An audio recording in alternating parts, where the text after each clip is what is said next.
Praise the lord. మన ప్రభువును రక్షకుడైనటువంటి యేసుక్రీస్తు నామములో మీ అందరికీ నా ప్రత్యేకమైన వందనాలు. మనం దేవుని వాక్యం యొక్క శక్తిని గురించి ధ్యానం చేస్తూ ఉన్నాము. ఈరోజు మరొక విషయాన్ని మనం ధ్యానం చేద్దాం. 119వ కీర్తన 148వ వచనాన్ని నేను చదువుతూ ఉన్నాను.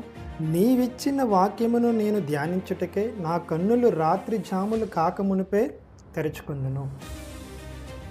దేవుని వాక్యానికి ఉన్నటువంటి మరొక అద్భుతమైనటువంటి లక్షణాన్ని గురించి నేను మీ అందరికీ తెలియజేసే ప్రయత్నం చేస్తాను.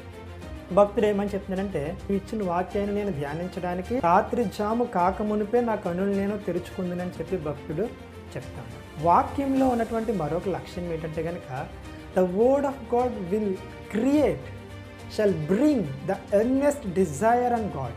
దేవుని వాక్యం ఏం చేస్తుందంటే కనుక, దేవుని మీద మనకి విపరీతమైనటువంటి కోరికని పుట్టిస్తుంది. మనం దేవుణ్ణి విపరీతంగా ప్రేమించగలగాలి అంటే కనుక, దేవునితో మనం విపరీతమైనటువంటి ప్రేమానుబంధంలోకి వెళ్ళాలంటే కనుక, అది మన లోపల క్రియేట్ చేసేది వాక్యం మాత్రమే. ఎప్పుడైతే మనం వాక్యం చదవడం మొదలు పెడతామో, ధ్యానం చేయడం మొదలు పెడతామో, ఇంకా మనం ఒక పాయింట్ ఆఫ్ టైంలో మనం ఎలా మారిపోతామంటే, we will in the deep love with the word of God. దేవుని ప్రేమలో దేవునితో మనం లోతైనటువంటి ప్రేమలో పడిపోతాం. మీరు చూడండి, ఎప్పుడైనా మనం ఇంకొక వ్యక్తితో ప్రేమను కొనసాగించాలంటే ఏం చేయాలంటే కనుక, ఆ వ్యక్తితో మాట్లాడినప్పుడు ఏమవుద్ది, వాళ్ళు ఎప్పుడైతే వాళ్ళ మాటలు కలుస్తాయో, ఒకరి మాటలు ఒకరికి ప్రేమగా ఉంటాయో, వాళ్ళు ఏమైపోతారంటే తెలియకుండానే దాంట్లో చాలా లోతైనటువంటి అనుభవంలోనికి వెళ్ళిపోతారు. మానవుల యొక్క మాటలకి అలాంటి శక్తి ఉంటే, దేవుని మాటలకి ఎలాంటి శక్తి ఉంటుందో మీరు ఆలోచన చేయండి. మన చేతిలో ఉన్నటువంటి ఈ బైబిల్ గ్రంథంలో ఉన్నటువంటి మాటలన్నీ కూడా దేవుని మాటలే.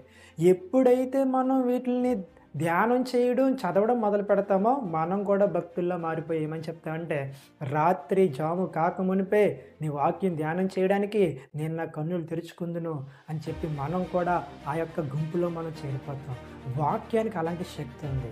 ఎవరైతే వాక్యాన్ని ధ్యానం చేయడం మొదలు పెడతారో, వాక్యం వాళ్ళతో కూడా కలిసిపోయి వాళ్ళ లోపల ఒక లోతైనటువంటి ప్రేమ కోరికని పుట్టిస్తుంది వాక్యం.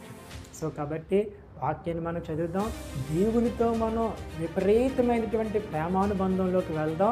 ఆ ప్రేమానుబంధంలోకి మనం వెళ్ళే కొలది దేవుని హృదయం, దేవుని మనస్సు, దేవుని యొక్క కోరికలు, దేవుని యొక్క ఆశలు, దేవుని యొక్క ఆశయాలు, చిత్తము సమస్తము మనం గ్రహించగలుగుతాము. ఇతరులకు తెలియచెప్పగలుగుతాము.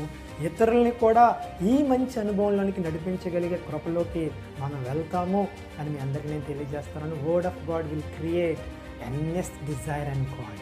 లోతైనటువంటి వాంఛని, లోతైనటువంటి కోరికని. అందుకే దావీదు ఒక చాట అంటే, దుప్పి నీటి వాగుల కొరకు ఆశపడినట్లు దేవా నా ప్రాణం నీ కొరకు తృష్ణ కొనుచున్నది. ఎలా తృష్ణ కొనుచున్నది? ఎందుకు తృష్ణ కొనుచున్నది? ఎందుకు అలాంటి కోరిక దావీదు హృదయంలో పుట్టిందంటే కనుక, because of the word of God. దేవుని వాక్యం పుట్టించింది. దేవుడు అంటే ఏంటి అర్థమయ్యేలా చేసింది. దేవుని ప్రేమ అంటే ఏంటి అర్థమయ్యేలా చేసింది. చూడండి, యేసు ప్రభు ఈ భూమి మీదకి ఎందుకు వచ్చాడండి? దేవుడు అంటే ఎలా ఉంటాడో చూపించడానికి వచ్చాడు, అంతే కదా. యేసు ప్రభుకున్న మరొక పేరు ఏంటండి? దేవుని వాక్యం. దేవుని వాక్యం శరీరధారిగా వస్తే కనుక యేసు ప్రభు. ఆ శరీరధారిగా వచ్చినటువంటి దేవుని వాక్యమే యేసు ప్రభు. సో యేసు ప్రభు ఎలా వచ్చాడు? ఏం చేయడానికి వచ్చాడు? మనందరి పాపాల కొరకు ప్రాయశ్చిత్తం చేయడానికి వచ్చాడు, కరెక్టే. కానీ దానికంటే ముందు దేవుడు అంటే ఏంటి, తండ్రి అంటే ఏంటి, ఆయన హృదయం ఏంటి, ఆయన ప్రేమ ఏంటి, ఆయన కనికరం ఏంటి, ఇవన్నీ చూపించడానికి వచ్చాడు. సో అంటే అర్థం ఏంటి? ఇవన్నీ ఎక్కడున్నాయి? దేవుని వాక్యంలో ఉన్నాయి. సో ఎప్పుడైతే మనం దేవుని వాక్యాన్ని సరిగ్గా గ్రహిస్తామో, అర్థం చేసుకుంటామో, మనం కూడా అలాంటి అనుభవంలోనికి వెళ్తాం. దేవుడు పరిశుద్ధాత్ముడు మనందరినీ అలాంటి అనుభవంలోనికి నజరేయుడైన యేసు నామములో నడిపించును గాక. ఆమేన్.